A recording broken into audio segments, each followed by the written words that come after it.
All in sync. We got 4 separate forms of clapping.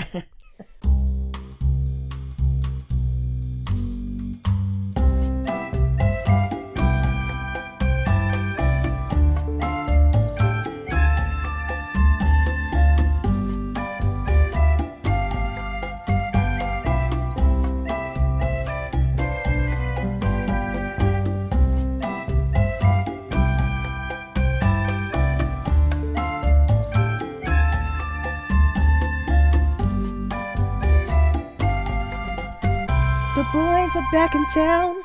We back. Hell yeah. It's been a while. So, story time. A lot of shit happened. Yeah.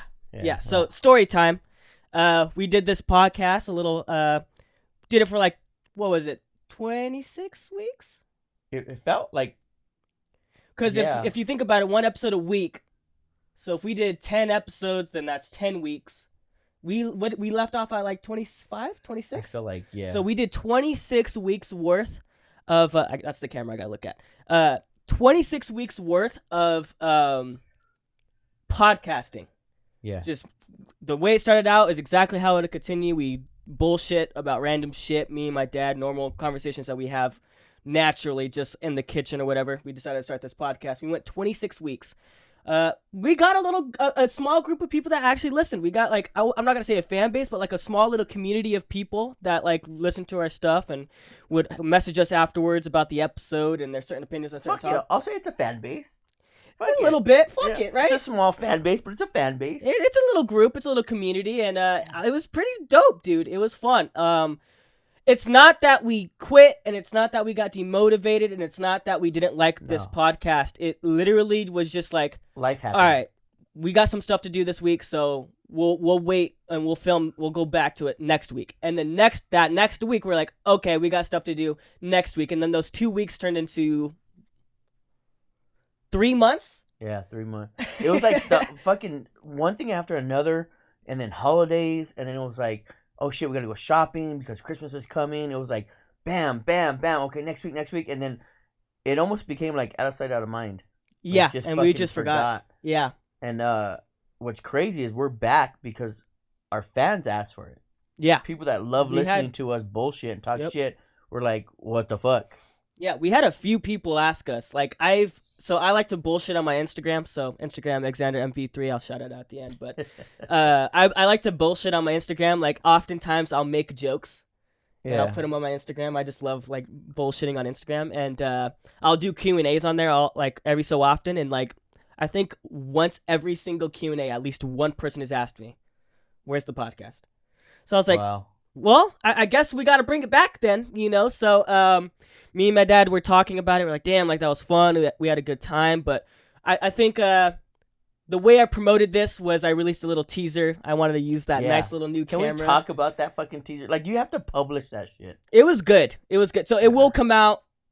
Well, we're filming this Sunday. It came out probably tonight or on Monday, the day before this one. Is gonna get dropped, but there's new things in place. We wanted to we classify this as Stuck in an Elevator Season 2. Yeah. So I think that's how we'll title the videos now is like Season 2 Episode 1, Season 2 Episode 2, and we'll do resets. We'll go as long as we can, and if we ever go off again, we'll just come back next year. Yeah, you know, I'll tell you motherfuckers, all you motherfuckers that wanted us to come back, we ask every week, send us videos, send us questions, give us topics. And for a while you guys did.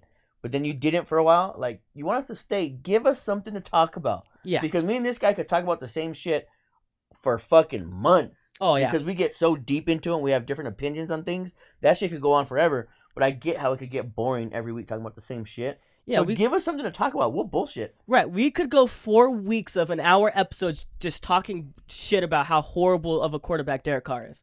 Yeah. We could do that. Or the following week talking about, like, hey, maybe that fool's not that bad. Yeah. Like, and hey, then getting hope. Fuck yeah, Carr. He's fucking doing it. And then the next week getting smoked by the Jets. And we're like, well, fuck this guy. So, yeah. So the way we're going to do it now is we did it every Monday. For Season 2, we're doing every Tuesday. And the plan is to film as many episodes as we can in a week. So, like, you'll hear us talk about topics that are maybe weeks out or, you know, maybe when something happens, you'll hear about us talking about it a couple weeks after. That's only because we're starting to film in advance. Yeah. We want to be able to like get like 3 weeks worth of episodes, which is literally just 3 days in a week where we just film an hour, and then we could in that case we could afford to take a 3-week break. Yeah. So it'll like increase the longevity of this season, but also like it'll give us those breaks to kind of like clear our heads and for this not to get super repetitive, which I think is cool. So it sucks that we won't be able to talk about current like problems, like at least like on certain episodes we won't. On certain episodes we won't, Yeah, but I think we want to carry them. Yeah, I think the way what we were in agreement was that it would give us a little bit more creativity with coming up with subjects and whatnot to kind of just go off the rails about like from everything that's not happening right now. And I know a few podcasts that like film in advance like that. Yeah. Like I'm pretty sure Tiger Belly, like they get like backed up. Like they get like. Yeah, because you hear them talking, they're like, the guest will be like, well, when's this coming on? Because they want to plug their shit. And they're like, oh, no, it's not coming on until so-and-so. And they're like, okay, so I won't say that one because I don't know past already.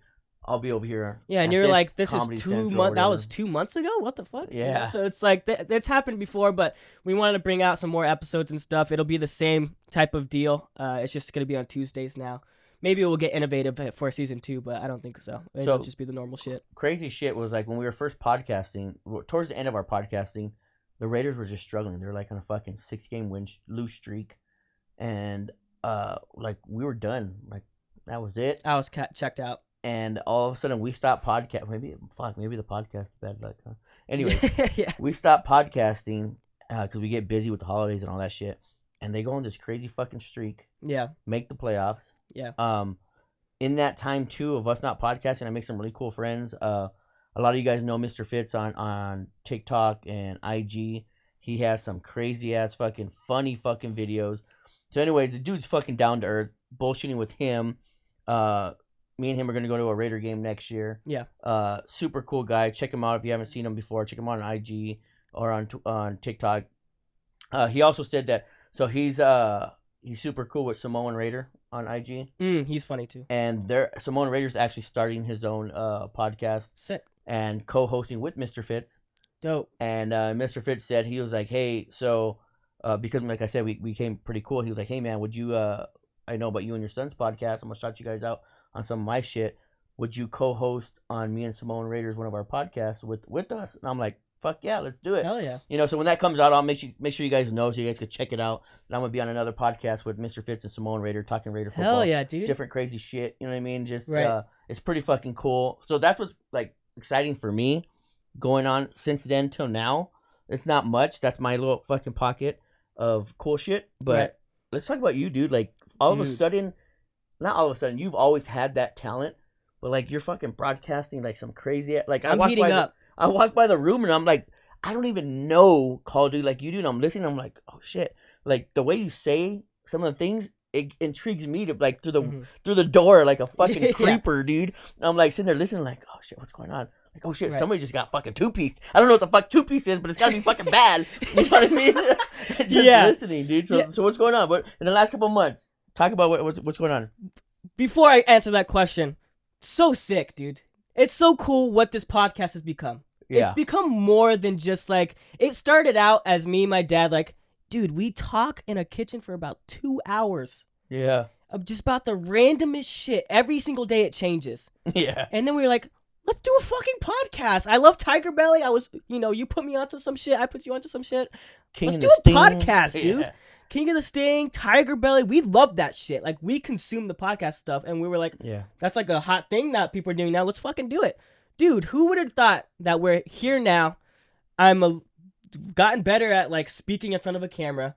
You are gonna go like on other podcasts. Like, how sick is that? Like, one thing I'll say about you is like, not to like take a shot at you, but you had no internet presence before this podcast. You were like private accounts, like everything. You had no presence on social media, and then we started this podcast. This dude's getting like 300 like posts on Twitter. He's making friends in the community of the Raider community. Like, dude, Raider Eric is popping off, man. Raider Eric, I like it. Dude, like, this guy's getting, like, a hot commodity. That's so sick. It's cool that me and you, like, are branching out in, like, the internet space and doing our own things, but also coming back to, like, where almost kind of started. Yeah. And continuing to do this podcast, like, it's not a new thing. Like, Bobby Lee has Tiger Belly. He has that one podcast with that one redhead dude. Like, that's kind of gonna be like you with this stuff, dude. Like, that's kind of sick. And like, to show some love to Mr. Fitz, like, we became like aware of him. Like, he sent one video, and he had all of us in the group chat like dying laughing. Like, we were like, this dude's hilarious. And what was hilarious about him is he has a humor that's like specific to where we grew up. Yeah. Like, his humor is like, it reminds me of family. Yeah, like for sure. Some shit that my family would say. So like, it's hilarious. And there's no like some of the shit we talk about, like, we hate how sensitive society can be. He doesn't give a fuck. He don't give a fuck, and he'll post some shit. He doesn't give a fuck. Where like normally you'd be like, oh, I'm afraid to laugh, but like that shit's fucking funny, dude. They're like, and even nowadays people have talked about like on Tiger Belly, Bobby Lee has said like, it's fucking comedy. Bill Burr has said it's meant to be fucking funny. Yeah. There is no like, I'm not trying to hurt people's feelings. I'm trying to make people laugh. Yeah, and if it's not your humor, that's okay, but that doesn't make you a hateful person for making the joke. Yeah, dude. Like, and he posts some shit. You're just like, fuck, that's fucking funny, dude. Yeah. Yeah, it's hilarious. He's a good dude, and I'm glad that you guys have made connects, and I'm looking forward to listening to that. So that's gonna be really cool. And I also know the Simone Rated guy too. Like I see you've sent him a lot of his stuff as well. So that's sick, dude. That's awesome. But well, to answer your question, so I joined an organization called Millennium 7. It's a gaming organization on social media, and it's a poppin' new organization. A lot of people that have made it in this space, in the gaming space, have come from that organization. Like, there's a lot of people that are like, oh, M7, like, that's some OG shit. Like, I remember when I was part of that team. And I had to connect with the owner. We would play games together. We became really close. And I was looking for an organization. I was hunting for one. And he was like, hey, man, like, you could come with us. And I was like, hell yeah, dude. And I had a friend on there, Ari Rosie. She's the coolest person in the community. She's the kindest. And she was streaming, and then he came to her and he was like, hey, do you remember Xander? She was like, yeah, he's fucking hilarious. And he was like, should he join the team? Like, I'm going to leave this decision up to you because fuck it. And then she was like, hell yeah. And I was like, so shout out Rosie. I got onto M7 because of her, and me and her have become pretty good friends. And this community is great, man. And because of this, I joined the M7 as an entertainer / content creator. That's a gaming organization, as I said before. And the owner, the organization is surrounded about in the gaming community. So they have like esports teams. They got like a Call of Duty like pro team and like a Halo pro team. Well, not pro, but like amateur teams like that are trying to go pro. And he was like, hey, like, our team's playing if anybody wants to cast. And I was like, hey, I've casted before. And for those who don't know what casting is, the shit Tony Romo does, Joe Buck, Troy Aikman, when they are talking over the game, that's casting. They're commentating. It's funny, not to cut you off, but Mom was trying to talk about it the other day, and she was like, what is it called, what Xander's doing? And she was like, it starts with the scene. I'm like, casting. She's like, no. And I'm like, I'm pretty sure it's casting. Casting, commentating, whatever. So, like, we went for it for a while, like, in casting, and then this morning she says, it's commentating. And I'm like, huh? like she came at me fucking sideways from nowhere, like, it's commentating. I'm like, what is? Like, what's going on? Like, what did I do? Did I get in trouble? Like, what did I do? Yeah. And she's like, what Xander does. And I'm like, wait, what did Xander do? Like, I'm already thinking, like, in my head, I'm in trouble for something. Yeah. Xander did something. It's my fucking fault because I teach him or I taught him some fucked up shit. He's taking after me. So I'm like, wait, what did Xander do? That's my fault. She was like, remember we were talking about? You said it was casting. We knew it was the C. It was commentating. He does commentating. I'm like, oh, okay. Like, whatever. It goes by I think people, there's like, it's casting or commentating, or I think some people even call it announcing. Mm-hmm. It goes by different things, whatever you want to use for it. But I was like, hey, I've done that before. And so I commentated or I commentated a league match for the organization, their esports team, and they're really, really good. And I casted it, and like 25 people watched. Like, I mean, like, I know, like, to some people that might be like not big of a deal, but I was telling my dad before, like, literally, it's funny that you said that, because we were talking about it literally before we started hitting film, like, recording. Like, it's cool that like 20 people listen to this podcast, or like that we get like 20 views a video, because like I was telling my dad, I put it into perspective. I was like, if we were in, like, had these microphones and there were 20 people in chairs in front of us right now, we would be fucking starstruck. Yeah, we'd be nervous as fuck. 20 people is a lot. We wouldn't know what to talk about. We'd be like just too busy staring at them. Yeah, we would be stage fright. Like, that's a lot of people. Yeah, I and never to have a like lot that. of people watching it live. Yeah. we had people in the chat going like, let's go this team, let's go this player. Like, it was like popping. And I got like 5 to 6 follows from it. And then right after on Twitter, after the match was over, we smoked them. Or I think our team got smoked. And then I casted another, I don't know, I forget what it was, but like after, like, people were tagging me on Twitter like, hey, this kid's like really good at casting, like, shout outs to him for casting the match. It was so kind of him for him to come in last minute and then cast as well as he did. Like, this guy's like a stud at casting. So I was like, hell yeah. I'll take the gas, dude. Yeah. So then right after, I started getting recognized as a commentator, and then one tweet and then another tweet and then another tweet, and I'm casting all of these matches. And then I even started casting like teams that weren't even in my organization. They were just like, dude, one of the players was just like, oh, my friend's playing in a league match. You want to cast this? I'm down. And I casted it. And so then I'm starting to branch out, and I'm starting to meet all these new people. I'm starting to get connects with all these new people. And then somebody that was in the M7 organization replied with my name in a tweet on a tournament post. Somebody was like, hey, we're throwing a $200 tournament. We need somebody to cast. Like, the guy we have to co-host and to co-cast is like not experienced. He doesn't have a PC. So if anybody's down, like, we're looking, we need somebody. And then my friend was like, this dude's an absolute fucking beast at casting. And then he sent them over, and then they looked at my like stuff, and they're like, dude, you're really damn good. Like, this is our first tournament. So if it sucks, like, I apologize, but just do the best that you can. Like, just do the best that you can. Do you. You're going to be carrying the entire tournament. Like, you're going to be the main voice. Just do the best that you can. Like, we'd really appreciate it. Even if you don't do good, it's our first. So, like, just do the best that you can. Everybody was nervous about it. They're like, oh, this could go sideways, And I was like, I got it, guys. Don't worry. I made a graphic for the stream. We streamed. This was 2 days ago, I think on Friday. You'll see this on Tuesday. This was last Friday. We streamed an entire tournament. 16 teams participated, and I casted probably 7 or 8 games. Like 9 hours or something like that. 9 hours long, beginning to end, non-stop commentating. 9 hours of gameplay.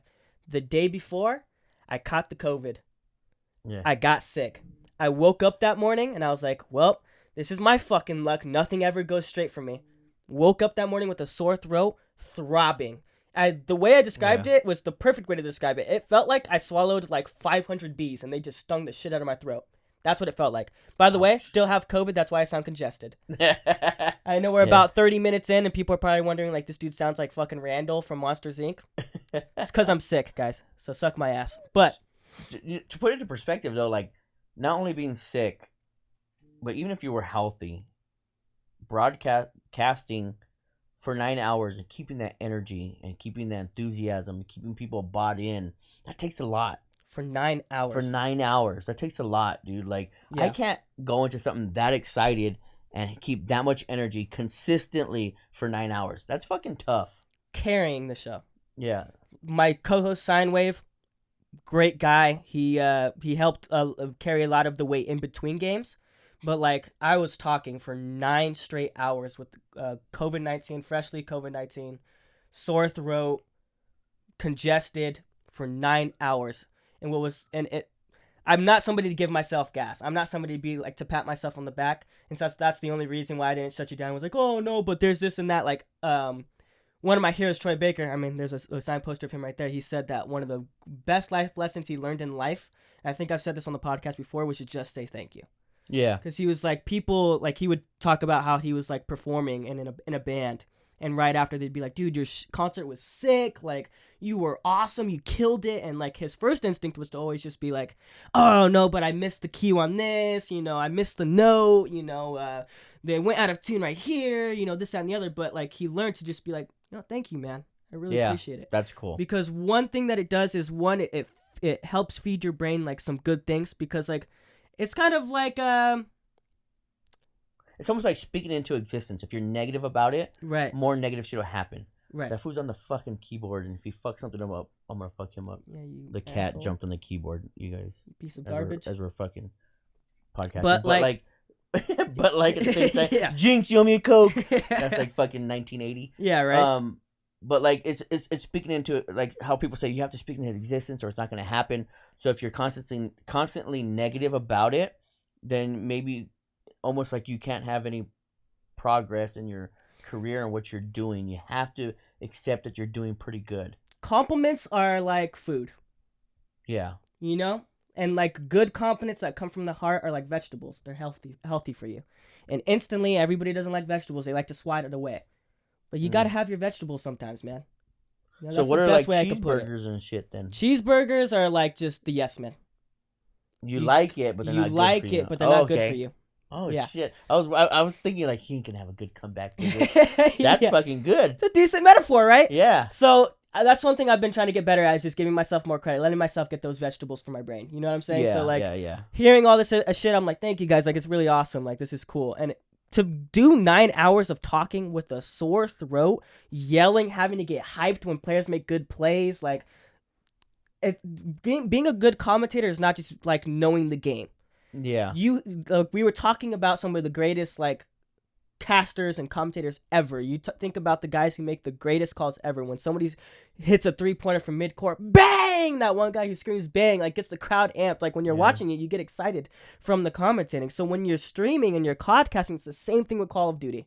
When you're casting Call of Duty, when somebody makes a play, they get 1 kill, 2 kills, maybe even 3 kills. You got to get hyped. Yeah. You got to be like, oh, an amazing play by him, this, that, and the other. You got to keep that energy. So to do that for 9 hours, like, I impressed myself. Like, that's a big deal. And to their point, I carried it for 9 hours. And then right after by the end of it, I gained 23 followers. I averaged 25 to 30 viewers. 25 to 30 people watched that tournament. There was the winning team dominated the tournament, got $100 in cash. It was a $200 payout. It was a great tournament with some great plays, and I casted it for 9 hours, having people come in and out. Each and every single person right after was like, dude, you're a fucking boss for that. Like, you were an absolute boss for that. I had people in the chat going like, dude, you're a king for this shit. Like, and then right after, the owners were like, dude, like, I had low expectations. It's no disrespect to you. It's not that I didn't think you would do bad, but you, like, with the production and with the casting, like, you nailed it. Like, that blew me away. Like, all the owners of the people that were hosting the tournament, like, all the owners of, like, the chord that they were trying to promote, like, they were watching and they were in awe. Like, they were like, dude, this shit was dope. Dude. And so I was like, let's go. That's pretty fucking cool. And then he was like, dude, anytime you stream, I don't care if you're casting. Anytime you stream, because I know you're an entertainer, and I know that, like, casting is like a side gig for you. And knowing you're an entertainer, when you need anything promoted, you let me know. Like, I'll help promote it with you. Like, that is sick. Like, thank you. So we got a podcast called Stuck in the Elevator. Yeah, yeah, literally. And so I'm gonna start promoting this on my Twitter. The reason why I never did before was because there was just like nobody that like saw my tweets. But now that I'm in this organization, like, I get like so many interactions now, and so a lot of people will get subjected to this podcast a little bit more, hopefully. But I remember hearing that and just being like, dude, that's awesome. Like, I'm somebody, like, you know this, mom knows this, you guys always tell me not to quit. And it's the only reason every time I quit on anything that I'm good at is because I don't get enough validation. Yeah. I'm somebody who needs enough reassurance to know that I'm the shit sometimes, you know? Yeah. Like, if I'm doing something and I'm really good at it, I need somebody to tell me that I'm good at it, or else I just won't recognize it. That's kind of like me. Mom always tells me I need the positive words of affirmation. Yeah. You know, but I've learned to, if I'm not going to get it, I'm going to, like, take it. I'm gonna bust my ass, right, so that there's no other choice for you to be like, damn, dude, you're a bad motherfucker at what you do. Right. You know, like, with work, like, I know my work's fucking stupid and dumb, but I make sure that I am one of the best at what I do, right, so that people could be like, man, I want to be like, damn, you lead good, man, you're fucking good. So like you said, you know, sometimes you don't always hear it, but you need that. I need that push. Fucking reassurance sometimes, you know. Yeah. Or else I feel like, fuck, am I not doing good? I think it's in our bloodline, being mediocre is not good enough. Oh, no, not in this family. No. But it also has a flip side where, because we want to be the best at everything, when we are mediocre, we take that as a fucking fat L, and it pisses us off. Oh, yeah. We get fucking mad, and dude. Then from falling down the hill, like, tripping on a rock turns into falling down the hill and just a fucking downward spiral. Yeah, so it's a double-edged sword. Yeah, no, for sure. But I think I'm a lot in the same way too, where it's like, if I get passionate about something, I want to do something, I'll give it my 100% for as long as I can. And if I don't get enough reassurance, I'm like, all right, well, the best I can wasn't good enough. I'm going to back off now. Yeah. And so that's why I've stayed on, like, the entertaining thing, because I was like, I got enough validation, and everybody who comes in and sees me is just like, dude, you're, like, really good. And I'm like, okay, that's all I need. So yeah, to answer your question, because I'm somebody who, like, likes to prolong explanations for some reason. But Yeah, so I started doing the casting thing. It's become a side gig. But anytime anybody asks me to cast Call of Duty and whatnot, I do it. I love Call of Duty. I love the sport. It's something that I was passionate about for a long time. And it was something that I actually wanted to do. I actually competed for a while. I've been competing since 2016. I've been competing in Call of Duty for 6 years since I was a kid. So I gave up that dream. I just wasn't talented enough. I didn't have the fundamentals because some people have it, some people don't. But everything happens for a reason, man. And I realized that those years playing, maybe I wouldn't get in it as a player, but getting that knowledge has just helped me a whole lot when it comes to casting. You know have what I to mean? know that. Like some of the shit you say, I'm like I was saying, I don't know what the fuck you're talking about. Right. But it sounds fucking like badass when you're saying it because you're so intent on what you're saying. You know. Right. So it's been a blast, man. And joining this M7 organization with all the people, all the owners being so supportive, and then even having like people that are on my like in my little genre of like streaming, like with Rosie and all of them. They're doing even an open challenge, so anybody could join, which has been really cool. And getting that gas and getting look, because when you're a part of an organization, like people look at you different. When you're not in an organization, people like see you and they're like, oh, this is another guy. But when you're a part of an organization that's run really well, people look at you like, oh, that's dope. Look at that guy. Like he must be really cool because he's in this team that's doing really well. Yeah. So like it gets you a different look, and it's been really awesome. So yeah, man, it's cool. It's cool that me and you are doing some good shit, and it's like. It's a lot in 3 months. A lot in 3 months. Oh, a lot in 3 months. Like I didn't this. For everybody who didn't know, like I'm sure if you rewind it and look back at my face when I was listening to him say that was news to me. I didn't fucking know this dude was talking to Mr. Fitz and talking about like going on other shows and shit. That's news to me, so that's sick, dude. Yeah. But it's cool, man. Like we're doing our own shit. Like it's been awesome to see him get a presence on social media, and like you're a natural at it. You know, and I get nervous. You say some funny shit. Yeah, I get nervous sometimes. Like I don't feel like I guess it's my age, and I feel like I'm not, not to sound fucking corny, but like I'm not hip, you know? I'm not like cool like the kids nowadays. Because sometimes you guys say some shit, I'm like, what the fuck are they talking about? Yeah, no, there's some weird terminology. So like, it's hard for me to get into the whole social media thing and try and be cool and like, I'm still to this point getting used to the whole Twitter thing. Right. You know, now it's like I know people used to make fun of it and make a joke out of it, like, oh, you just post your thoughts on there. How stupid is that? But now I get that's what you're doing. Yeah. And all of a sudden you find out that other people either share your sentiment, what you're thinking, or they disagree with it, or they just think it's funny as fuck. Yeah. You know, and now I just post random shit on my Twitter, and I get all these, like you were saying, crazy ass likes, and then like fucking 200 likes. I'm like, oh shit. Yeah. You know, and I'm just talking shit. Right. Making fun of fucking Patrick Mahomes' fucking crazy ass wife or his fucking dumbass brother. Yeah. You know? No, they're both idiots. You know what's crazy is they're fucking both annoying as fuck, and Patrick Mahomes is one of the baddest motherfuckers in the sport. In the sport, dude. And you hear him talk, and you hear him as a person. You're like, man, he's a fucking rival of our team. But you have to give him props. You're like, man, he's a bad motherfucker, man, dude. He really is. And then you see his wife and his brother, and you're like, God, can you do something to shut them up for me? Yeah, at some point he's just gonna be like, I fucking had it, and just go fucking berserk and just start fucking. He's gonna divorce his wife. Oh, they're roasting the wife. I think I was telling you about it.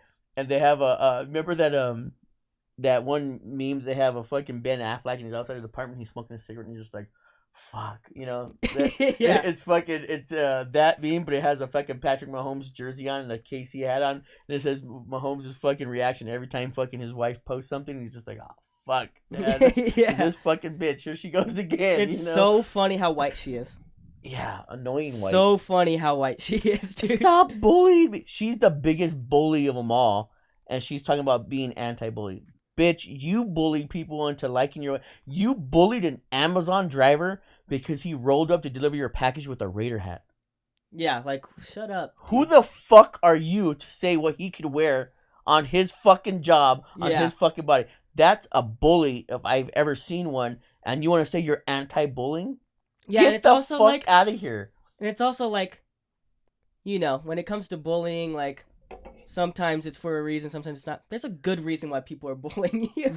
Yeah. You are fucking annoying. You're annoying, dude. Yeah, like, shut the fuck up. Like, who wants to see a video of you recording yourself going, ah! Patrick! Like, shut up, dude. I Like, my can God. Imagine what she's doing when he walks into the house tonight when he fucking lost the game. Dude, imagine getting a concussion and then going home and like having it get like healed in like slower speeds than it should.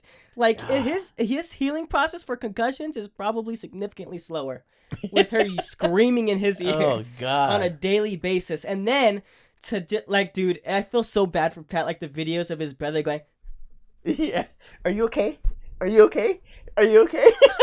and then you see Pat in the background just like, he's playing one of the baddest, most fucking manliest sports, and his brother's fucking like, and you know Patrick is a good fucking guy. Yeah, like, you can tell. You know, he isn't telling his brother like, dude, cut that shit out. Like me and you, like if shout outs to Big Hog Performance, my boy, my Foo. Yeah. If Foo did some shit like that, you'd be like, yo, cut it the fuck out, dude. Oh yeah, I'd be all over his shit. Like, dude, shut the fuck up. You're making a fool of yourself. Fucking cut it out. Dude, people are talking shit about us because you look like a fucking fool on the I'd internet. be all over his shit, dude. If that were Derek, I'd be like, yo, Derek, this ain't cool, brother. Yeah. Figure it out. Cut it out. Yeah. Cut it out, dude. Why do you think he doesn't then? Because he's a good guy, man. You know? Like, we're more aggro. We just have aggro personalities. What's that? Like, aggressive. Oh, okay. Like, we're a little aggro. Like, we call it like it is. Yeah, like I always tell people, even when I interview for jobs and shit like that, I'm black or white. Yeah. I'm this or I'm that. There's no in the middle where I'm like, yeah. You know? Yeah. And some people love that about me, and some people hate it. The people that hate it is because I tell them the truth and they don't like to hear it. Yeah, and it doesn't matter the age. It doesn't matter who's talking to who. My younger sister shits on me. Lizzie shits on me 10 times a day. And Lizzie's the funniest person I know, and that's why I wish that we should could get her more on the podcast. We're like, I tell this people all the time, my first ever best friend, my best friend from the get-go, and my best friend in life is my sister. She is the greatest human being that I've ever known, and she is hilarious. And she shits on me so good. So good that when I'm angry, I get even more pissed off, and I have nothing to say because she shits on me so good. So, like, that's just our personalities. Like, if I did that, Lizzie would be like, yo, you gotta figure it out, man. Like, yeah. I'm your younger sister. That's the shit I be doing. Like, you are, like, a grown-ass man, dude. Cut it out. Yeah. Like, dude, like, that's just our personalities. Like, you could tell Pat, like, you could tell it pisses him off and that he doesn't like it. That's why he's not coming out defending them or anything. That's why he's kind of stayed out of it, because you could tell it pisses him off. But he's just such a nice guy, and he's just seeing his brother and his wife have fun. It's just kind of like... It can be part of, like, the way society is. Like, oh, you're not accepting of how he expresses himself. When he expresses himself to be a fucking idiot, no, I'm not accepting of it. Yeah. And that's my family, that's my brother, and if I want to check him, I'm going to check him. Yeah. Plain and simple. Yeah. That's my family, you know? But, like, you know... what is his name? Jackson Mahomes? I guess. You know for a fact that fool's not about that life. Oh, no. Like, if someone were to fucking... Like, please believe, if he poured water over me like he did those fucking Raven fans, I would have jumped that fucking thing. I don't care who was in there. I would have got jumped by whoever was in there because I would have put hands on that motherfucker. Oh, I don't give a fuck. I don't give a fuck who was up there. I don't give a fuck. I'm a 5'4", on the verge of anorexic. I'm skinny as fuck. I'm fucking all pimpled up, dude. Like, I don't give a shit. You look at me right now, you're probably like, this dude wouldn't do shit. I'm throwing those hands. Oh, yeah, I'm jumping that shit. Like, you motherfucker. Yo, like, come here, you little bitch. You know, oh, God. I threw those hands growing up. Best believe I'm still capable of throwing those hands. I'm throwing punches at that fool. But I guarantee you, that motherfucker's the type where he'll... and then he'll sue, and he'll turn it about like, oh, they're not accepting, and he'll find a way to cancel whoever the fuck that person was. He'll be a punk. He'll be like, I was only messing around. Like, yo... Throwing water on somebody, doing some shit like that from where we grew up, that's disrespectful. Yeah, like, you don't do that shit to people. Oh, yeah. You just threw a drink in my face. Yeah. It's on. That's like the call. That's a literal call sign to let's fucking fight. Yeah. You throw water on somebody, that's let's go, we're going to fight. But you know what's funny is he threw it on there, and we watched the video, and he right away runs up the stairs, like, just in case they wanted to do something, because he's a bitch. You know what I mean? Dude, like, such a bitch, mate. I know it seems like we're fucking bullying these guys. You know what? Like, if that makes me a bully, then I'm in bully mode right now, because those dudes are annoying, fucking brother. Annoying. And then, annoying, when he did that fucking TikTok dance on fucking one of the greatest fucking players who died defending his family and their home from fucking Home Invasion, Sean Taylor, rest in peace. He's dancing, doing a TikTok video on his fucking shrine that they had for him in that game. And he's like, oh, I didn't know. It's fucking gated off, bro. How did you not know when you crossed that gate and to dance on his fucking number that it wasn't a fucking personal space? It's like dancing on someone's grave, dude. Yeah, You know and how he wanted to, like, disrespectful that is? once he realized and it kicked back on him, oh, I didn't know. He wanted to get everybody to feel bad for him. Nah, dude, you knew what the fuck you were doing, bro. You're a grown-ass man. You knew what the fuck you were doing. People don't know how to apologize, bro. Yeah. You No. you do some shit like that, you're like, hey, I'm a fucking idiot. Like, I made a mistake. I made a mistake. That's my bad. Like, I will donate to whatever charity or to his family or whatever. Like that. That was my bad. I would Like, have more I'm respect if he did stupid as that. fuck. Yeah, like Way more respect for him. If he did some shit like that, I'd be like, all right. You know? when you jump to playing victim, like for doing some shit like that, like you're a scumbag, dude. Yeah, and that's You're what an he actual scumbag. 100% scumbag, dude. You're a scumbag, and like, I feel bad for Pat, dude, because So do I. Again, like even now as we're talking about it, I'm starting to feel more and more bad for Pat because like that's a good ass dude, and like we were saying, we're Raiders fans. Yeah. Fuck the Chiefs. Yeah. We are Raiders fans. We fucking hate the Chiefs, right? Yeah. But we look at that guy and we're like, Patrick Mahomes is he's going to be an all-time great quarterback. Like, we're watching greatness and we recognize greatness. Like, we recognize him as the fucking man right now. Yeah. Right? I'm not delusional. I'm not a delusional Cowboys fan where I'm like, oh, we're going to make the fucking Super Bowl. Like, Every year. Idiot. This is our year. This is our year. Get first rounded again, idiots. Anyways, I'm not delusional. I will say it how it is. I will go for the Raiders no matter what. I'm going to root for Max Crosby to put fucking Patrick Mahomes on his head every single time they play. Yeah. That's just how I am. But I will put it how it is. Just like I did when the Raiders beat the Chargers. Justin Herbert is a dog. Yeah, he's a fucking No beast, doubt dude. about it. That dude's a fucking dog. Like, that's a great He's quarterback. going to be a problem for us for years. For years. Yeah. And we're going to put on all-time classics against Justin Herbert. And I'm excited for it because I love some good football. Okay? Hell yeah. Same shit with Patrick Mahomes. When we play that dude, I'm like, I feel more achieved as a Raiders fan. Like, I feel a bigger sense of pride when we beat the Chiefs just because of Patrick Mahomes. That's how good of a player he is. When we beat the Chiefs, I'm like, fuck yeah, we beat Patrick Mahomes. Yeah. You don't say that shit about any other team. Like, Nope. even with Justin Herbert, you think like, oh yeah, we beat the Chargers. You don't say we beat Justin Herbert. The fact that we single out a single player because how fucking good he is, and we go, we beat Patrick Mahomes, dude. Hell yeah, our defense stopped Patrick Mahomes. Instead of being like, oh, we beat the Chiefs. To single out one player, that's how good of a quarterback he is. Hell yeah. And like you were saying, he handles everything with poise and respect. Like, he's like the most professional could be. He comes out there, he gives respects to everybody. He's the most down-to-earth guy, you know, like he's super well-spoken. Like, you know how bad that makes him look?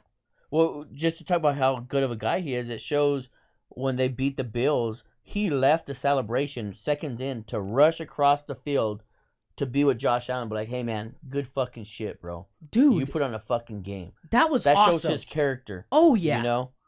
I remember seeing that clip on Twitter and being like, dude, like, that's awesome. Like, he had all his, like, I remember he was sprinting through all his teams that were trying to dap him up, and they're like, whoa, where's he going? He's fucking sprint as fast as he could, looking left and right, and as soon as he seen Josh, he went and hugged him. He's like, you're a dog, man. You're a beast. Yeah. How fucking cool of a guy do you got to be to do some shit like that? Like, Josh Allen's dreams got crushed right there. He put his heart into that game.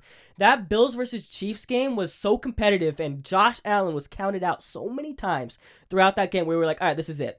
4th downs, 3rd downs. He had to make the most clutch throws to keep his team in the game, to keep them in contention. He battled his heart out.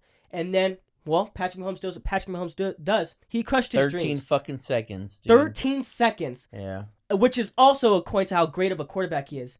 Dude, we're like, oh my God, 2 minutes, man. That's not a lot of time, but Tom Brady could do anything in 2 minutes. 13 seconds, you're like, game's over. Game's over. But Patrick Mahomes, you're like, oh God, they're fucked. And he got down the field, he tied it, they went to OT, they won the coin toss, which I can't wait for the new rules next year because it's with how much kind of tension has arisen from that game of people being like, we need to change these rules now. Most definitely that rule is getting changed next year. Yeah. But they won the coin toss. Patrick Mahomes closes it out there. He does his job. And he fucking crushes Josh Allen's dreams. You can see Josh Allen on the side just like, oh, fuck. Like put my heart into that shit. Like Now I I would gotta Josh go- Allen, I would have cried right there. Josh Allen was like, now I got to go back to big hug performance and Yeah, put know. in some work. put in some work. And For anybody who doesn't understand the inside joke, Josh Allen, a fit spitting image of my uncle. Looks just like the guy who runs Big Hug Performance. My boy Fu. We call him Fu, so if we say Fu, we're referring to him. Yeah. But it looks just like him, so anybody who didn't understand that joke. But hopefully like, we get him on this season's couple of their episodes. we most definitely will. And it'll Yeah. be a banger. It'll be just as funny as Gabe's episode, I think. There's so much history. You know, we trying to segue into something else, and I wanted to bring this up to you. Like we look to put funny people in our lives on this podcast. We put Ronnie on there. We put RJ. We put my cousin Joe. We put Gabe. Like, and we laughed our asses off. You know, we have Geyer and a few of the fantasy ones. Right. You know who you gotta do a one-on-one stuck in an elevator podcast with if he'll get on camera with you? Who? Is your boy Chubby. Oh my god, I got to. He's got to Right? be, because you talk about how funny he is, and I'd love to watch that episode. I'd love to see how it would go. Yeah. Because he's somebody that like he streams and stuff, but like he does have a Vasquez sense of humor. Yeah. He likes to shit on people. Like that's his thing. He's hilarious. Has he watched any of our episodes? I don't know. He's got to watch the one with Gabe and Ronnie. I don't even think Like, he's he aware. probably would laugh his ass off on those two episodes. Yeah. Or the one with Lizzie, too, because we talked about me getting waxed. It's funny was that you say that because I had somebody recommend like, and I say something to me, and it sparked an idea. I want to do a little mini series. Maybe I'll do it on Stuck in an Elevator. Maybe it'll be a Stuck in an Elevator like based like mini series. I wanted to do a Get to Know My Friends series where I Yeah. interview all my best friends one-on-one and ask them like a series of questions about a history. I have a few friends I could do that with. That'd be pretty We cool. could do that. I could do it with me and my boy Chris. We should do that. I do it with my boy my white boy Derek Walker. Season 2. We'll have a few little things on there, you know, me and my friends. Yeah. I only have fucking Chris, Derek, and fucking probably Geyer, but you know? Yeah. Dude, that'd be bomb. Yeah. That would be bomb. I'm It's different content, you know? yeah. And we'll just get a structured set of questions, right. you know? How did we meet? What was your fucking first impression of us? Right. Stupid shit, and we'll just go from there. 40 to an hour long. Yeah. I'm down. That's how Chubby will get on. Yeah, We'll that'd do be it. cool. We'll do that. Hell yeah, there you go. We're making ideas on the podcast. Yeah, and you get you could get my other sons on here, fucking Isaiah and fucking Lucian maybe. Oh yeah. Lucian will be the funniest of the friend group though. Yeah. Even Chubby, like Lucian is just his humor is perfect for podcasting. Yeah. Chubby's situationally hilarious, right? So I don't know how he'll handle being on a podcast. Like he's situationally hilarious. Like he'll say something in certain situations that are comedy. Lucian is just naturally funny. Yeah. Well, he fucking when me and Isaiah got in that one fucking roller coaster thing, like we were fucking shit scared. And he's like, "All right, good luck dying." We're like, "What the fuck, dude?" Like, Yeah. I'm about to fucking, I'm shit fucking scared right now. I'll pray for you. And like, dude. What the fuck, man? Why would you say that? You know, like, I don't feel like dying today. Like, we were like, "Do you want to get on?" I don't feel like dying today. Motherfucker, I'm about to get on next. Why would you say that? You know? He's so funny because Lucian's humor is based on sarcasm and fucking with people. Yeah. So that's his whole gimmick right there. Just that joke alone. Is he wanted to fuck with you and be like, put that into your brain. Like, he wanted to throw that out there. He's like, oh no, I don't want to die. And you're like, what? Yeah, why say? the fuck would you say that? Wait, what do you mean? What are you talking about? As But, they're fucking strapping us in, not with fucking metal harnesses, but a fucking rope. Yeah. You know, I was like, wait, where's the fucking metal stuff? Where's the seatbelt at? Like, they put us with a Yeah. fucking rope. Yeah, so maybe we'll do that. Every once in a while, we'll do a Get to Know Your Friends episode. Lucian lives 2 hours out. Yeah. So maybe we'll even get him in person. That'd be cool. That would be sick. So there you go. We're coming up with the ideas on the podcast. But yeah, man. No, we look. Can't wait for the episode with Fu next week. It'll be a one-on-one with me and my uncle. You guys got the one-on-one with him, which I'm gonna watch after this because I've been wanting to watch it. But there's so many suggestions. You guys have been. Everybody in my life is throwing suggestions at me, like with different shows and different movies and stuff. So it's kind of hard to like pick and choose. I will for sure watch that episode with you and my uncle. But next week, me and my uncle. We'll be doing a one-on-one, which will be dope. Because me and my uncle, I call him the older brother that I never had, because he truly was just like my older brother. Like we did so much. He was shit like together. my son almost, because there's such an age gap between me Right. and him, and I helped raise him in a way, you know. Right. So Yeah, no, for sure. I agree. And so like we have so many memories together of so much shit that we've done. I love my uncle. My uncle's the man. So like I can't wait for that next week. But yeah, so we got some stuff cooking. But with the Patrick Mahomes thing, like it sucks, man. It makes him look bad. And like it sucks. But it's kind of hard to. So do we talk about what happened yesterday? Do you think? Wait, what happened yesterday? Rumble. Should we just cover it up? Fuck it. I was gonna segue the football thing into real quick. 'Cause I don't think it'll be long, and then we go into Rumble. What you think should happen with the OT rules? Oh, OT rules? Because people are saying they should do what college does, but you can't. You can't do the college rule one. What is the college rule one? They keep going, and we've had college games that were ended the score fucking 77-70, and they've gone like fucking 5-6 hours. Like these NFL games are on primetime channels, right? Where they have shows that pay to be on there. Like they have to have the time constraints. So I have an idea that's bonkers, but like kind of a fun idea to play with, and I have a real answer. Okay. So the funny answer, or not the funny answer, but like the an idea is, what if they did like a kick out? What do you mean a kick out? So you know how in hockey they do a shootout? Okay. And they take turns shooting on each other, and whoever gets the most pucks. Yeah. They do that with the kickers, dude. Let the kickers keep going farther out. Sure. Or they go until someone misses. How crazy would that be? It brings more light to a position that a lot of people don't appreciate. Right. That'd be pretty fucking cool. That would be crazy, right? Kickoff. Who the best of 5 shots? A kickoff. And one you like again, because people like this year in particular, it's crazy for the kickers. Like so many missed kickers. Kickers. So many missed kickers. Mitch's kickers. Mitch's kickers. We're speaking different languages on this. Yeah, I know. It's bad. I'm sick as shit, so that's my excuse. But there was like this whole trend of like, this is why you need to draft a kicker. This is why you draft kickers, and that's been like the whole with Evan McPherson, Daniel Carlson. Like those guys have been winning games for teams this year. Like kickers, games have come down to kickers so much this year. It's insane.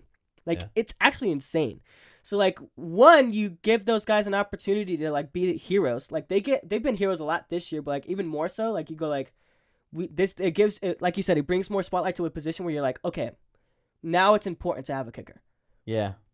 You know? What if they do like that board game that we always play with Mom, the Disney ones, where like we can name 6 answers, and they're like, oh, we can name 8. All right, I don't think I can. Go for it and see if you can do it. What if they do that? We're like, I could do a 64-yarder.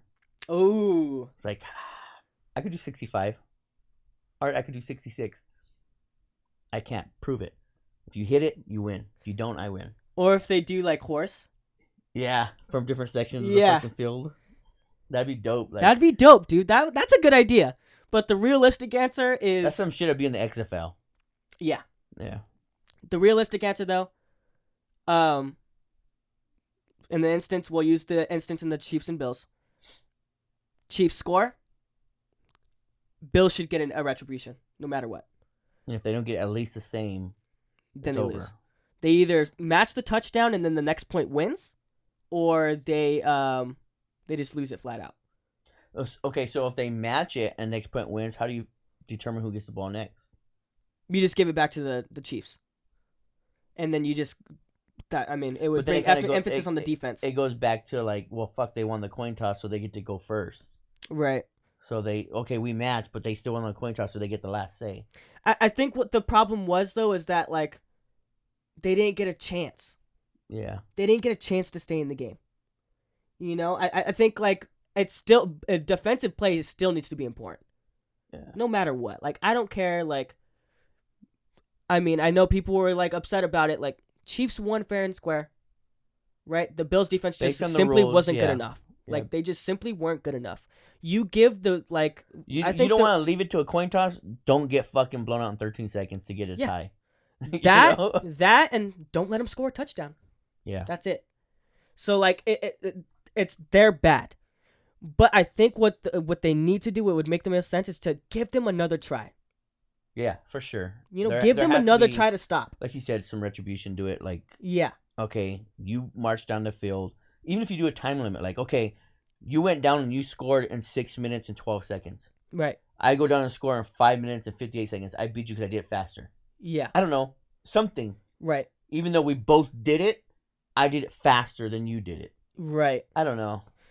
That or they just play another quarter. A whole quarter. And A whole whatever quarter. you come up on, you come up on.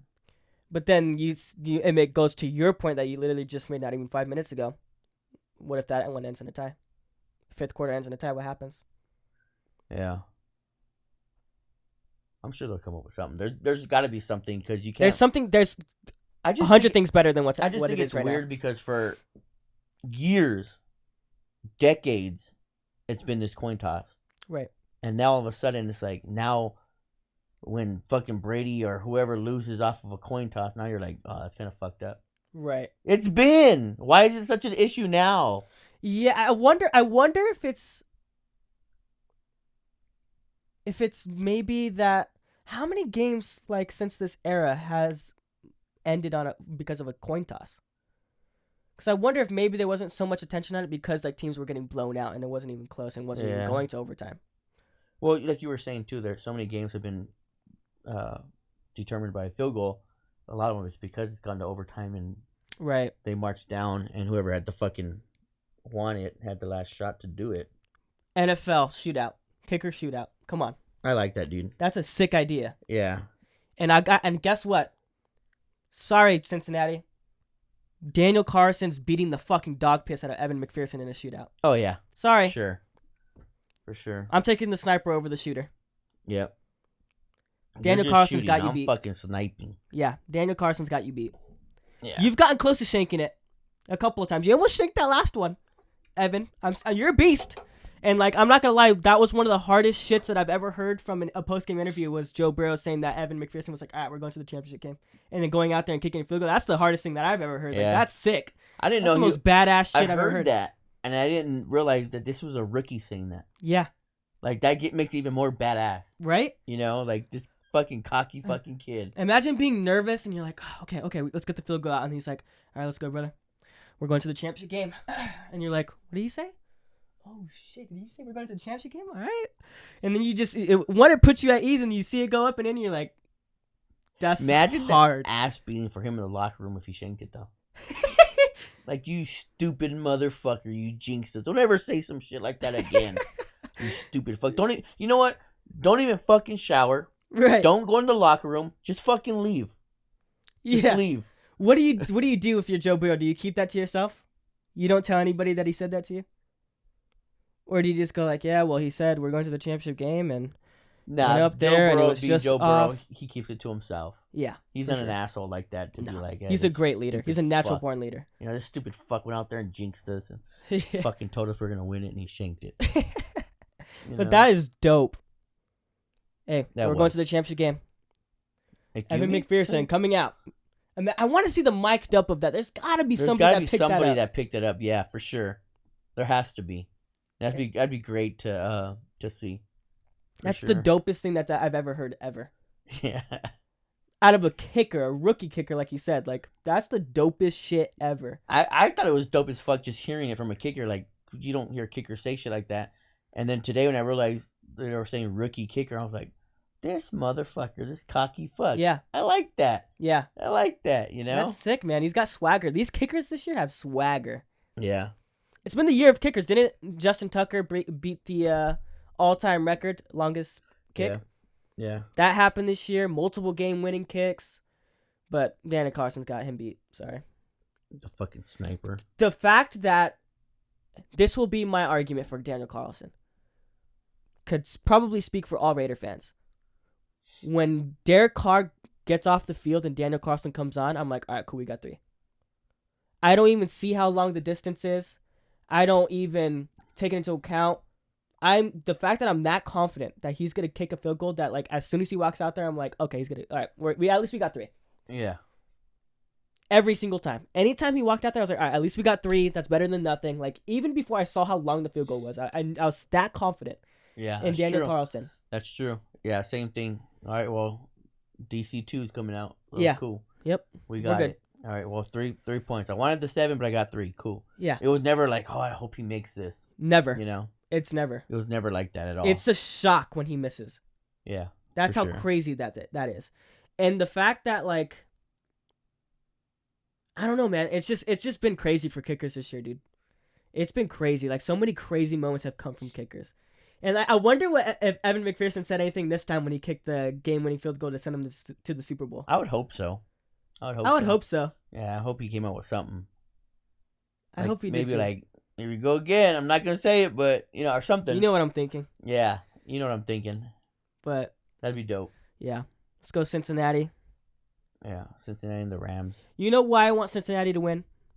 Not only for Jamar Chase and Joe Burrow, because I loved watching them play in college, and not because of their personalities, but like, I want them to win so I can know in the back of my mind that our team was good enough to win a Super Bowl. Yeah. It was just some shitty things happened. It didn't go our way. Refs fucked us again. Right? But I want that in the back of my brain to know that our team is good enough. Yeah. That this team was talented enough to win a Super Bowl. That's probably a better way to look at it. From the Cincinnati Bengals winning. That's probably a better way. I'm glad you said that, because I look at it like, fuck, that should have been us because we're better than them. We beat them. If we didn't get that fucked up call, or if we caught this pass. Right. So, like, thinking of it that way, I like that. It eases my mind a little bit better. Right. Better like, look at it that way. That's how I think about it. It's because, like, yeah, we could dwell on the past and be upset that we lost. But, like, let's accept that we lost and just have it in the back of our minds that we know that we could pull it off next year or the year after, that we have the team to do it. We have the talent to do it. Let's just hope we have the coaching. Let's just hope we've got the coaching, which I guess we should talk about it now. Looks like we're getting Josh McDaniels. Yep. You know how I felt about it? I was fucking pissed. Yeah. Especially with Jim Harbaugh out there. So a lot of people are going to be like, you're a kid, you don't know anything. Like, Josh McDaniels is going to be a beast. Like, cool. Like, I hope he is. Obviously, I'm a fucking Raiders fan. Yeah. Like, if we win, like, 7 straight games, I'm going to be the first one to be like, Josh McDaniels is the fucking GOAT. Like, he's the greatest coach of all time. Like, yeah. I'm going to be the first one saying some shit like that. So, if he wins, that's cool. For me, I am just sick and tired for years upon years. I mean, since I started watching Raiders football again, because there was a point where I stopped watching football overall. Since I've come back, year after year after year, ooh, Raiders make a shocking decision. Ooh, a shocking decision out of the Raiders. Ooh, a gutsy pick from the Raiders. Oh, a gutsy decision from the Raiders. Why, year after year after year, are we making the gutsy decisions? Why can't we make the sure cut, this is the right decision for our team? Yeah. Why can't we make the surefire? We know 100% Jim Harbaugh could coach a football team. Yep, he's got the records for it. He's got the records for it.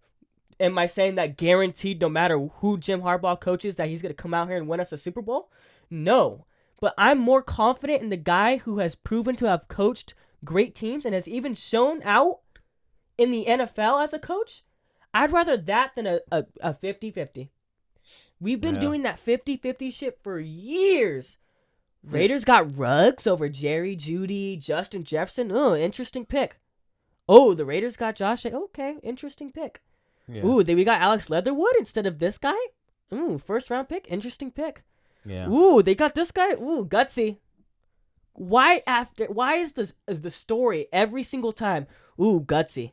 Gutsy pick from the Raiders. Gutsy decision from the Raiders. Every single time, everything that we do is gutsy. Can we make the surefire, guaranteed, a 70% chance rather than a 50-50? That's what I want. Because every year, I got to see my team lose. I got to see my team make decisions that never pay off. Yep. Derek Carr's a 50-50.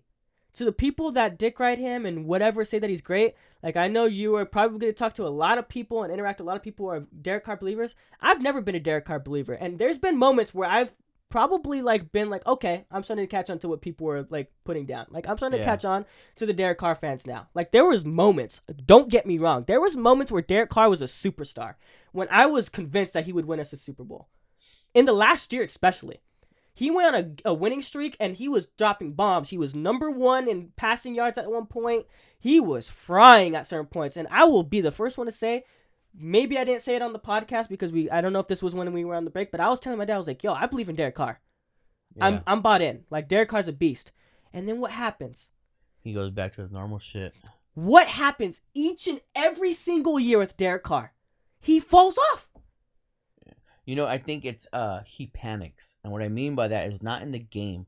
Something happens, adversity happens to the team, and he feels like he can't be as gutsy. Yeah. Oh, I don't have my coach anymore. I have to be conservative. Right. Okay, maybe I could start going again. Oh shit, I lost Ruggs now. I got to go back to being conservative. Mm-hmm. Like he just loses. He loses his edge as soon as adversity hits him. Yeah. And I hate to say it because we talked about this earlier, but like when Bosa even said, you hit him in the mouth and he panics. He's right. He might be right, but still, fuck Joey Bosa. Fuck Joey Bosa. Only I could say that Fuck because Joey he's my Bosa. quarterback, so I could say that. He's you a can't Raider. say it, bitch. You can't say it, Bosa. Fuck you, you weird looking motherfucker. Big ass nose, fucking Gru from Despicable Me Fucking ass. yeah, Gru. Shut your dumb ass up. You're a bum. Maybe he's right. He is right. Carr gets hit in the mouth. He gets hit with some kind of adversity, whether it's losing his number one receiver or the O-line starts to fucking buckle, and he goes back to being safe Carr. Yep. I need to check down. I need to make the safe play. I can't be as gutsy anymore. And that only gets you mediocre at best. And you know what? To defend that argument, you know what I'll even add on top of that? What has been one thing that is surefire, which I'm sure is a stat, what is an absolute fact about quarterbacks? Only the elite ones will win you a Super Bowl. Yeah. It's how long has it been since an average quarterback has won a Super Bowl? If you look in the past 10, 15 years, who was like the most average? Nick Foles. But you know how good Nick Foles played in that Super Bowl game? Yeah. And in those playoffs? Nick Foles played his fucking ass off. Nick Foles had a great year, but because he was a system quarterback and the RPO worked for him. He was an elite quarterback in that style. Yeah. Outside of him, you got Russell Wilson. Elite quarterbacks, to your point, can fit into any system. Any system. Because they're elite. They can adapt. They could adapt. It's the making the big throw. Yeah. There was a play that Patrick Mahomes played, and I was like, if Derek Carr could just do that, we will win a Super Bowl. And it was an exact same play that Derek Carr was put in. He snaps back, he rolls, he doesn't see anybody, and he checks down. And then in Patrick Mahomes, he sees anybody, he doesn't see anybody. He gives Travis Kelce a shot for the end zone and scores. He scrambles. He scores. Extends the play. Yep. Carr doesn't extend the play. No. He won't. He won't. Like, he'd just rather not get hit. And it's even to the point where the Patriots, what Belichick said in the postgame, we were able to tailor our defense because we know Carr doesn't scramble and we know he checks down. Yep. So we didn't cover deep because we knew that he's a check down quarterback. Yep. He's predictable. He's predictable. Very predictable. Can that be because of the play calling? Sure. But I think more times than none, it's Derek Carr. And like I'm gonna say it now though. To your point about how when he gets punched in the mouth, he starts to panic. That is probably the most valid argument when you look at how he starts every year. Think about it. He has a long offseason. He gets that confidence. He's like good. He's practicing with Zay Jones, maybe nailing throws, deep balls. You see him all the time. He's got that confidence and he's excited to get back on the field. I'm ready to get back on the field. Comes back. What happened at the beginning of this year? Step back, Derek Carr. A bomb to Zay Jones. Yep. Touchdown. They beat the Ravens. Yep. Touchdown Raiders, right? Jackpot, baby. Jackpot, baby. Yeah, exactly. Off the back foot, superstar, elite quarterback throw, over to Zay Jones, wide open, scores for a touchdown. Next game, same shit. Making some unbelievable throws, balling out, right? Derek Carr, clutch. That boy is clutch. He could clutch, right? We know that when it comes down to it, 2 minutes, that's a quarterback you could be confident in. But the reason why he's so clutch and considered to be clutch is because he always has to be. He never puts himself in a position where he doesn't need to be clutch. He never puts himself in the position at the beginning of the game, in the middle of the game, and at the end of the game where he has a good enough lead where he doesn't have to be clutch. Yeah, I see that. And that's the difference. Yeah, he's clutch. He's got one of, if not the most game-winning touchdowns, game-winning drives ever. I'm pretty sure I saw that stat. Yeah. Right? He needed to run every drive like it's the fucking last minute and a half of the game. Yep. And he'll be fucking legit. And he will be the most... I don't give a fuck. He will be better than Justin Herbert if he could just do that. Yeah. So, With that being said, I'm not going to be delusional. I'm not going to sit here and be like Derek Carr is the worst quarterback to ever step on the field. He is not the answer for the Raiders, though. No, I think we've seen what he can be. And it's a first-round playoff team. Yep. You know? I mean, the way people are going to be like, what? He won us the game against the Chargers. Josh Jacobs won us that game. Yeah. Josh Jacobs won us that game, and Josh Jacobs was the only reason that Cincinnati game was competitive, not Derek Carr. Yeah. Because Derek Carr, the difference between Derek Carr and everybody else on the Raiders is you bring up losing the coach, you bring up losing the receiver, right? What's the difference? Who was the only one who didn't adapt and get himself together to win football games? I'm going to say Derek Carr. Because you know who got back into the rhythm? Josh Jacobs. Yeah. Wasn't it back-to-back 100 yards rushing? He lost his fullback, and he still kept on. Yeah. Max Crosby. Denzel Perriman. Ngakoue. Those guys balled out on defense through all the adversity. Morig. He had an underrated season. I'm pretty sure he was... Casey Hayward. Season. Those guys battled through adversity. But you know what happened to Derek Carr? He does the same shit he does every year. He gets punched in the mouth, and he fumbles. Metaphorically and literally. Yeah. You know? He fumbles the bag. Like, he's not a second-half player. If we started Marcus Mariota for the first 7 games and then Derek Carr for the last, like 8 to 10, we'd win a Super Bowl. Yeah. Because he falls off, and, after, 7 or 8 games, he falls off. You know what irritates in that me bye too, week every time is we went on that streak towards the end of the season where we won 4 or 5 games to make the playoffs, and we had a healthy dose of Mariota. Yeah. To get there. Yep. We go into Cincinnati in the first playoff game. We put Mariota in for 1 play. Yeah. Just 1. Yep. And we lose. And you know one thing I'll say, and I know this one got me and you both fired up. Why the fuck? What? This is why I'm glad we're getting a new coaching staff, because I hope Greg Olsen isn't staying. He isn't staying, right? I hope not. I don't think he is. I hope he's not. Why? What makes you think? Marcus Mariota made it work every single time because he's a beast, right? But you come out and put Marcus Mariota in and do the exact same play. Back to back. Every single time. What makes you think that the defense isn't going to be like, every single time Mariota came out there, everybody was like, okay, here, Mariota's going to hold the ball. He's going to run it. Yeah. Here comes, Mariota's going to run the football. Let's get ready for Marcus. Not a single time did he throw the ball. Not a single time did he he did hand off the ball once, and it was literally the same exact play back to back. He threw it once. Did he? Yeah, he threw it once and somebody dropped it. One time. Yeah. Let the guy throw the football. He's a quarterback, and he is a damn good one at that. Like, granted, he can't stay healthy, but we're not asking him to play every down. But mix it up when he's out there. Don't be predictable. It's ridiculous. Carr is. He's very predictable. His guy isn't open. He's going to check down. It's so annoying. It's so annoying. And I'm sorry. I love football season. I love regular season because I love watching them. But at the same time, it brings up my anxiety like fucking crazy, dude. And it frustrates me. Big time. It makes me so unhappy. It's a toxic relationship when being a Raiders fan. Yeah, it is. It's toxic as fuck. I've always told you, in the off season, I will talk shit and I will say, I don't believe in Carr and I want to move on from Carr. But if we decide week 1, Carr's our quarterback, I will 150% support Carr. Yep. Anytime he makes a touchdown, I'm like, fuck. All right, here we go. This is decisions we made. I have to ride with my team. Yep. But do I think in off season that there's better options out there? Yes, I do. Oh yeah. Yep. I wish the best for him. He seems like a great guy.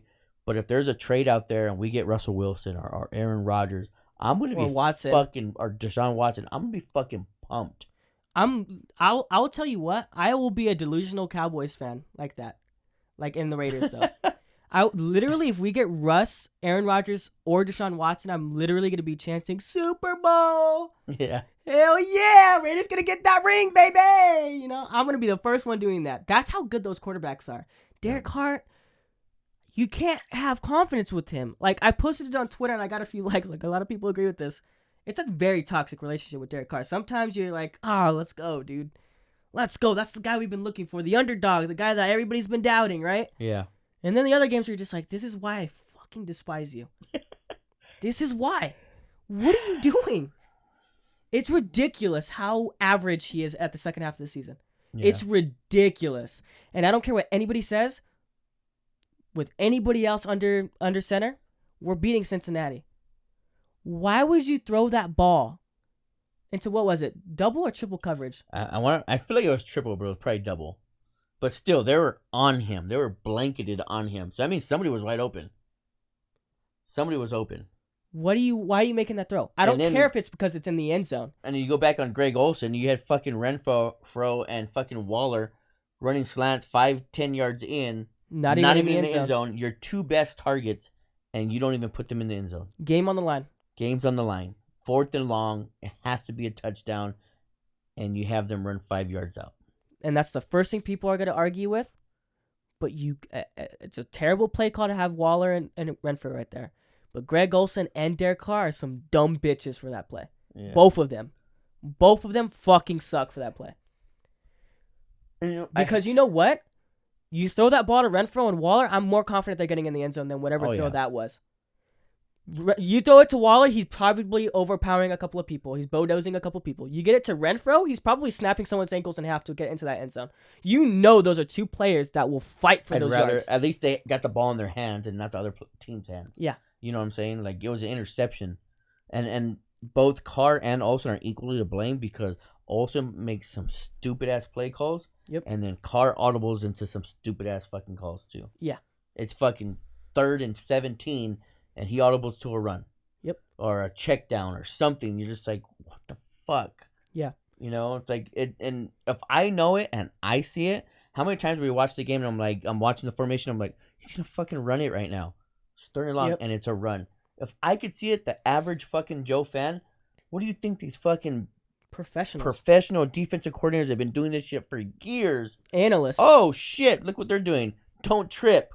Just run this. Yeah. Blitz him. Keep the coverage up front. He's going to run it, or he's going to check down. Don't worry about the deep ball. Yep. You know?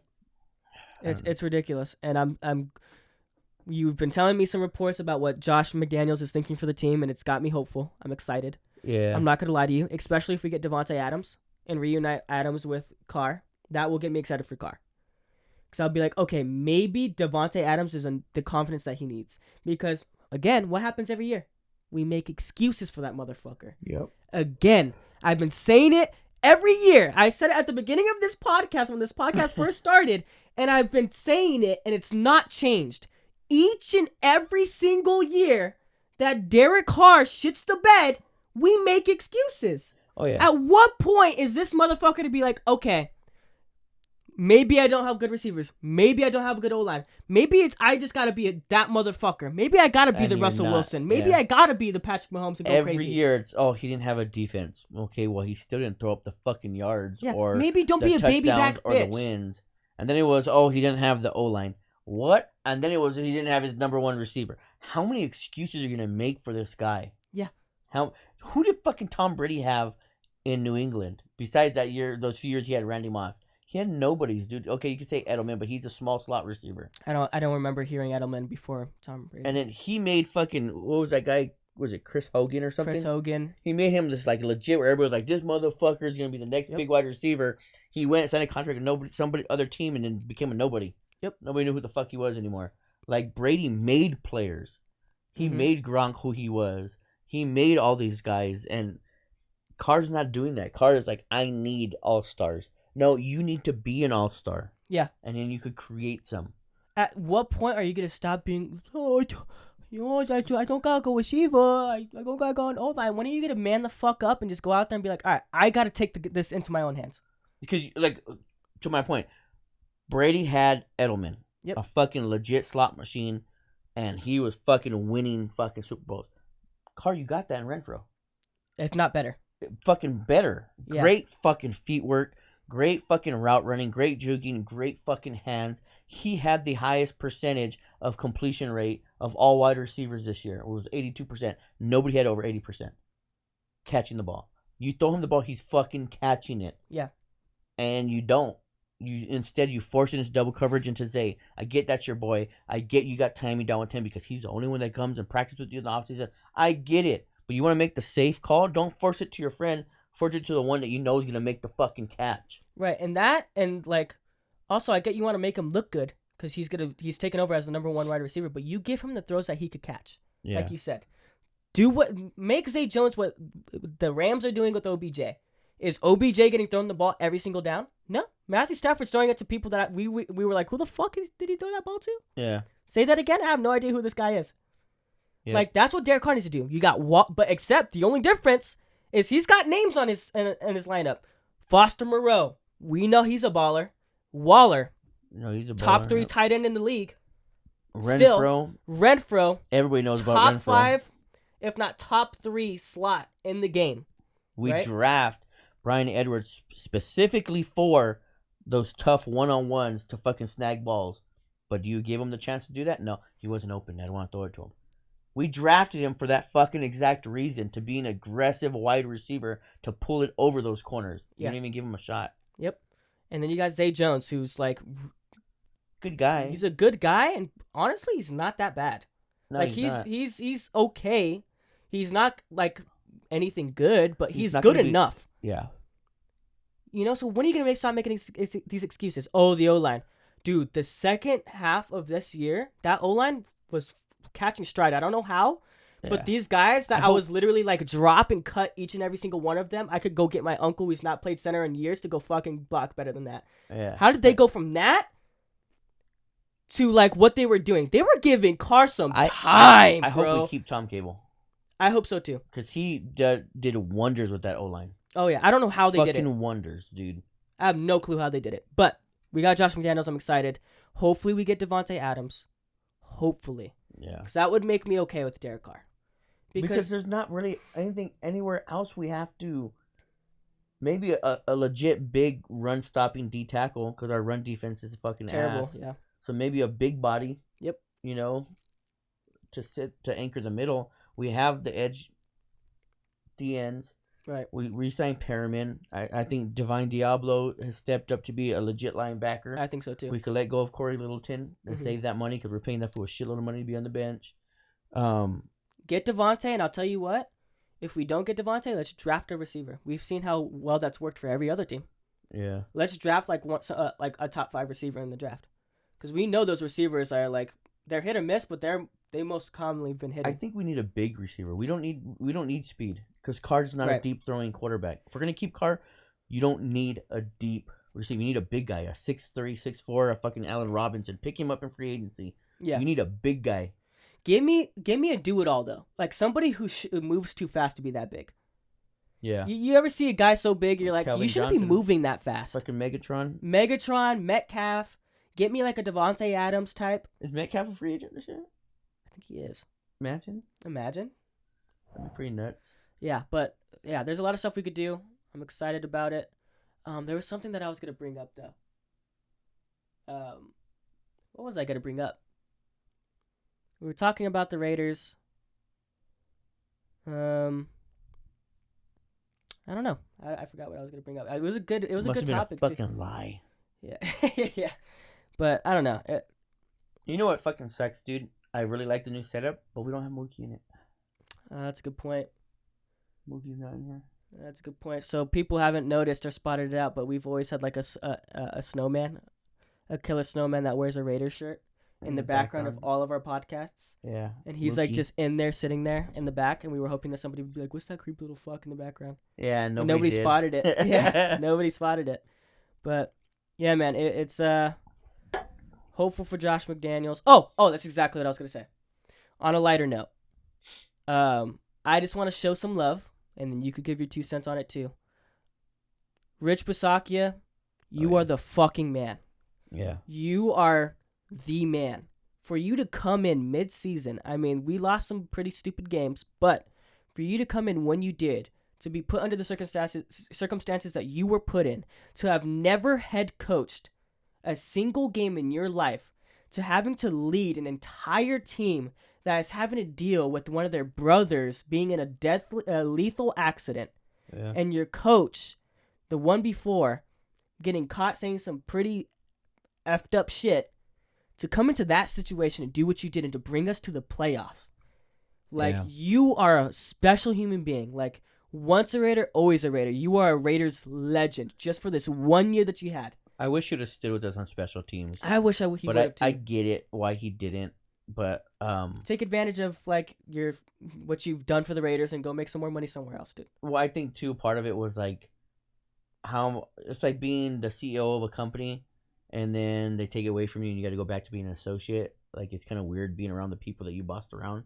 Yeah. You know, and being equals with them again. Yeah. You know, that's a good point. I get that. I wish he would have stood anyways. But, like, he came in not when we were winning. He came in at our lowest. Yep.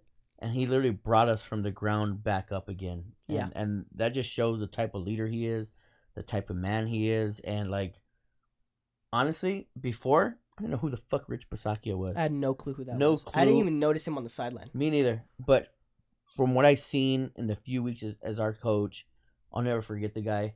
Never. Always had love for him. Always root on for him no matter what team he's playing for or he's coaching. Like, I'll always have love for that guy. Like you said, once Raider, always Raider. Like, fuck You're the yeah. man.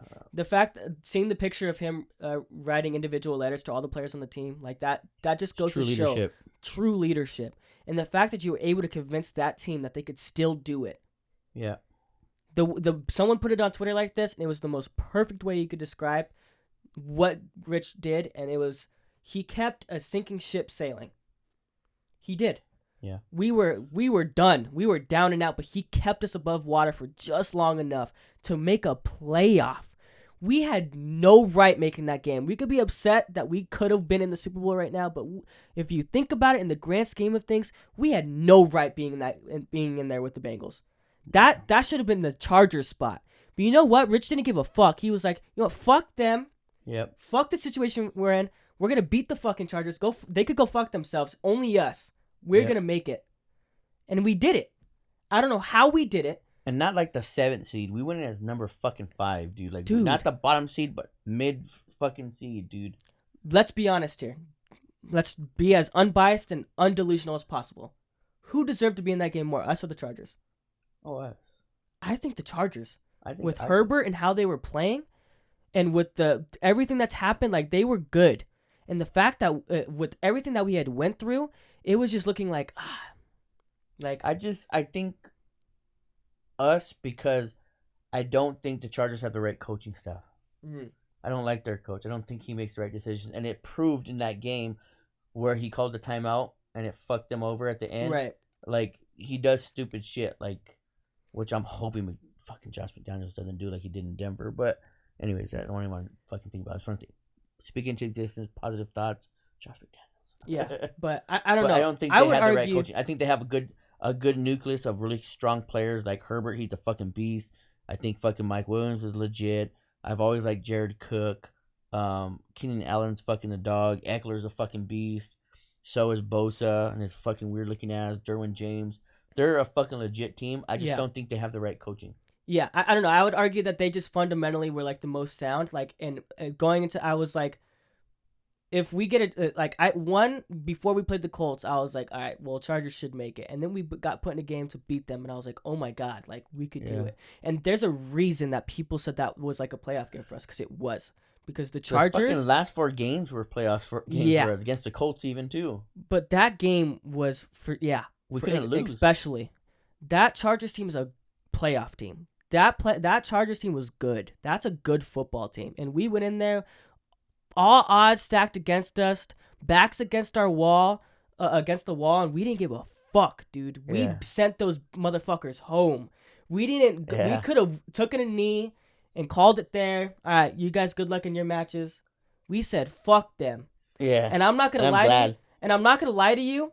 One of the coldest shits that I've seen Derek Carr do, and I'm not gonna lie, I made me go like, all right, fuck yeah, is when he smirked and he was like, Time out.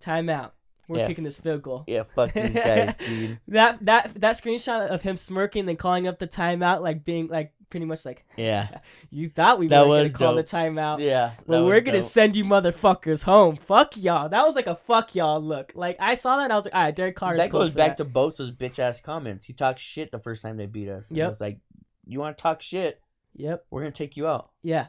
We're gonna beat you when it fucking matters. Yeah. We're gonna fucking squash your dreams. We're gonna squash your hopes.